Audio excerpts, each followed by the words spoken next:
Hello everyone, so this is the 7th video of CMAT exam important GK MCQs और अभी तक के सारे MCQ के PDFs आपको मिल जाएंगे जिन्होंने भी इनरोल किया हुआ है कोर्स में. So those of you who want to enroll to this course can do it by WhatsApping me on 7764869624. जो लोग भी इनरोल करेंगे उनको PDF शेयर होगा सारे वीडियोस का. उसके अलावा कुछ एक्सक्लूसिव PDF है वो भी शेयर होगा और एक टेस्टिंग लर्निंग प्लेटफॉर्म है जहाँ पे आप टेस्ट ले सकते हैं. बहुत सारे MCQs वहाँ भी आपको यूज़फुल मिल जाएंगे. इसके अलावा आपको फ्लैश कार्ड मिलेगा. तो ये बहुत ही अच्छा प्लेटफॉर्म है. आप वहाँ पे टेस्ट ले सकते हैं जितनी मन चाहे उतनी बार. फ्लैश कार्ड से जल्दी से मेमोराइज कर सकते हैं या फिर लर्न कर सकते हैं. तो फ्लैश कार्ड कैसा होगा ऐसा आपको दिख रहा है. यहाँ पे एक वर्ड होगा, उसके अपोजिट साइड पे इसका मीनिंग होगा फोटो के साथ. तो ऐसा कुछ आपको मिलेगा अगर आप इनरोल कीजिएगा तो. नाउ कमिंग टू आज का पहला क्वेश्चन जो बोलता है according to the bank merger the United Bank of India and the Oriental Bank of Commerce will be merged with. तो आप सबको ये पता होना चाहिए कि हमारे जो पब्लिक सेक्टर के बैंक्स हैं उनका मर्जर हुआ था पहले भी और अभी भी हो रहा है. सो उसी मर्जर में कौन सा ऐसा बैंक है जो यूनाइटेड बैंक ऑफ इंडिया और ओरिएंटल बैंक ऑफ कॉमर्स के साथ मर्ज किया जाएगा. ठीक है, या हम उल्टा बोल सकते हैं कि वो बड़ा बैंक है और ये छोटे दो बैंक उसमें मर्ज किए जाएंगे. ए बोलता है State Bank of India, B बोलता है बैंक ऑफ बड़ौदा, सी बोलता है Punjab National Bank and D बोलता है सिंडिकेट बैंक. तो इसका जो आंसर हो जाएगा वो हो जाएगा Punjab National Bank. But it is also important to know about Bank of Baroda का merger Vijaya Bank and Dena Bank के साथ हो चुका है. Now coming to 50th question, ये बोलता है national aquatic animal of India is. So this question is important because if you will see the last year questions, वहाँ पे एक क्वेश्चन पूछा था कि एक फिश का नाम दिया था, पूछा था कि ये किस कंट्री का एक्वेटिक एनिमल है. तो उसका आंसर था थाईलैंड. तो ये भी आपको पता होना चाहिए कि इंडिया का नेशनल एक्वेटिक एनिमल क्या है. इसका आंसर हो जाएगा Gangetic river dolphin. As you can see in the figure, Ganga river dolphin day is celebrated on 5th October. और ये जो डॉल्फिन है ये बेसिकली ब्लाइंड होती है क्योंकि ये मडी वाटर में होती है और सोनार सिस्टम का यूज़ करके ये ट्रैवल करती है. इसको हम सूसू नाम से भी जानते हैं. So susu is another name for this dolphin. Now coming to 51st question, ये बोलता है strait of Hormuz connects which of the following. So a strait is nothing but a connection between two big water bodies जो land से separate होते हैं. तो यहाँ पे ऑप्शन में दिया गया है Persian Gulf and Red Sea, Persian Gulf and Arabian Sea, Red Sea and Arabian Sea, Mediterranean Sea and Red Sea. So last year भी एक क्वेश्चन था. क्वेश्चन ये था कि जो स्पेन है और मोरक्को है उसके बीच में कौन सा स्ट्रेट है. तो उसका आंसर होगा स्ट्रेट ऑफ जिब्राल्टर जो कि एक ब्रिटेन का टेरिटरी है और वो कनेक्ट करता है अटलांटिक ओशन और मेडिटेरेनियन ओशन को और वो लाई करता है मोरक्को एंड स्पेन के बीच में. जबकि यहाँ उसी पैटर्न पे एक दूसरा क्वेश्चन है स्ट्रेट ऑफ हॉर्मुज के ऊपर. ये बहुत ज़्यादा इंपॉर्टेंट स्ट्रेट है क्योंकि जितने भी क्रूड ऑयल आते हैं यहाँ से आते हैं. तो पर्शियन गल्फ एक होगा, दूसरा कौन सा हो जाएगा? दूसरा हो जाएगा अरेबियन सी. तो पर्शियन गल्फ जो है वो रेड सी को टच नहीं करता है.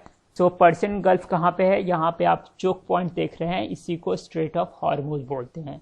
ये कनेक्ट करता है दो बड़े वाटर बॉडीज को.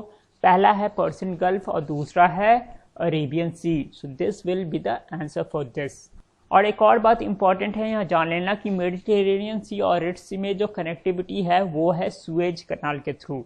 ठीक है, तो Suez Canal connects these two water bodies.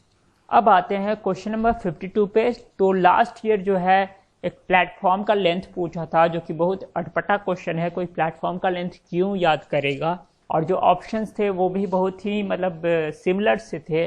तो वो फालतू सा क्वेश्चन था लेकिन मैंने यहाँ क्वेश्चन उसी पैटर्न पे डाला है लेकिन ये उतना भी फालतू नहीं है. ये पूछता है the height of statute of unity is. तो स्टैचू ऑफ यूनिटी थोड़ा न्यूज़ में होता है तो आपको पता होना चाहिए कि उसका हाइट जो है वो कितना है. सो यहाँ पे बेसिकली जो करेक्ट आंसर है वो दिया नहीं हुआ है, वो यहाँ पे दिया हुआ है. That will be 182 metres. यहाँ कंपैरिजन आप देख सकते हैं कि स्टैचू ऑफ यूनिटी जो है 182 मीटर्स का है.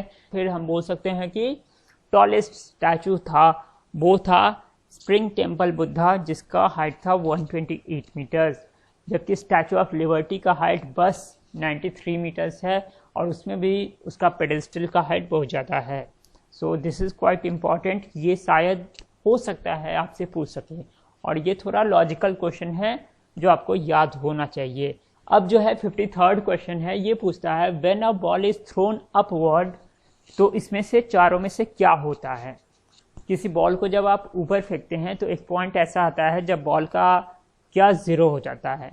So its velocity becomes zero at the top, it's acceleration becomes zero at the top, it's potential energy becomes zero at the top, its weight becomes zero at the top.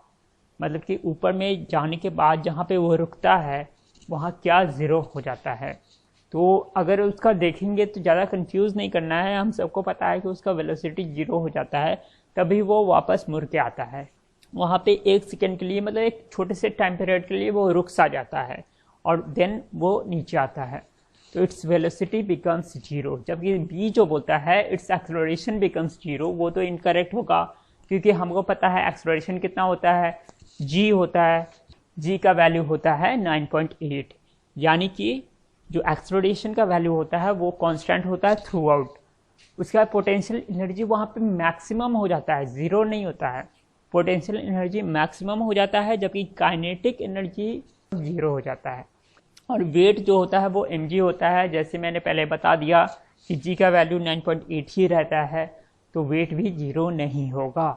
अभी ये graph को आप देखिए, अगर समझ लीजिएगा तो बहुत इजी है कि अगर हम किसी ऑब्जेक्ट को, किसी बॉल को फेंकते हैं तो उसका जो वेलोसिटी होता है, सपोज उसका वेलोसिटी यहाँ पे है, तो वो स्लोली जो है 0 हो जाए। यहाँ पे आप देख रहे हैं वेलोसिटी, तो वेलोसिटी 0 हो गया एक पॉइंट पे, और उसके बाद रिवर्स डायरेक्शन में वो उतना ही इंक्रीज करेगा, तो ये स्ट्रेट लाइन होगा, यही यहाँ दिखाया गया है। So this graph is also important to understand the concept. Now come to 54th question. ये बोलता है the first Indian batsman to score a century in every format, यानी कि टेस्ट में, ODIs में और T20 में। तो पहला बोलता है रोहित शर्मा। यस, रोहित शर्मा के सेंचुरीज हैं, टेस्ट में भी है, ODI में भी है, T20 में भी है, but he is not the first one to achieve this target. B says Virat Kohli. तो विराट कोहली के सेंचुरीज हैं, ओडियाज में हैं, टेस्ट में भी है, लेकिन T20 में नहीं है। T20 में इनका हाईएस्ट रन है 94, ठीक है, तो ये तो इनकरेक्ट हो जाएगा।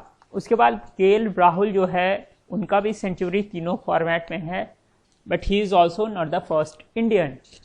सो इसका जो आंसर हो जाएगा वो होगा सुरेश रैना। जैसा कि आप पढ़ सकते हैं, यहाँ पे लिखा हुआ है कि Suresh Raina the first Indian to score an international century in all 3 format of the game. अब अगला क्वेश्चन जो है वो है 55th। ये बोलता है the country which was known as Siam, यानी कि जिसका पहले नाम सियाम था, वो कंट्री कौन सी है। तो इस पैटर्न पे भी आपसे पहले क्वेश्चंस पूछे जा चुके हैं, तो आपको ये पता होना चाहिए। तो श्रीलंका का जो पहले नाम था वो था सिलोन। भूटान नहीं होगा इसका आंसर। म्यांमार का नाम बर्मा था, इसका आंसर होगा थाईलैंड। और थाईलैंड के बारे में थोड़ा देखते हैं कि by outsiders prior to 1949 it was usually known by the exonym Siam. और ये सियाम वर्ड जो है कहाँ से आया था, the word Siam may have originated from Pali और संस्कृत श्याम। तो ये भी थोड़ा याद करने में आपको हेल्प करेगा। अब आते हैं नेक्स्ट क्वेश्चन जो कि है 56। ये बोलता है the famous Guru Shikhar is located at. ए कहता है महादेव हिल्स, बी कहता है नीलगिरी हिल्स, सी कहता है राजमहल हिल्स एंड डी कहता है अरावली हिल्स। सो इसका जो आंसर होगा वो होगा अरावली हिल्स। बट इससे रिलेटेड कुछ इंपॉर्टेंट इंफॉर्मेशन है जो कि बॉक्स में दिया गया है, ये आपको जानना चाहिए। It is named Guru Shikhar और peak of the Guru after Dattatreya and incarnation of Vishnu, and a cave at the summit contains a temple dedicated to him, plus one dedicated to his mother Anasuya, wife of sage Atri nearby. Adjacent to the temple is Mount Abu Observatory, operated by the Physical Research Laboratory. ऐसे mount Abu जो है वो आपको गुरु शिखर से लगभग 15 kilometre दूर है, लेकिन वहाँ जो ऑब्जर्वेटरी है उसका नाम दिया गया है mount Abu observatory. Now this was all for today, and those of you who want to enroll can WhatsApp me at 7764869624. So thank you, thanks for watching.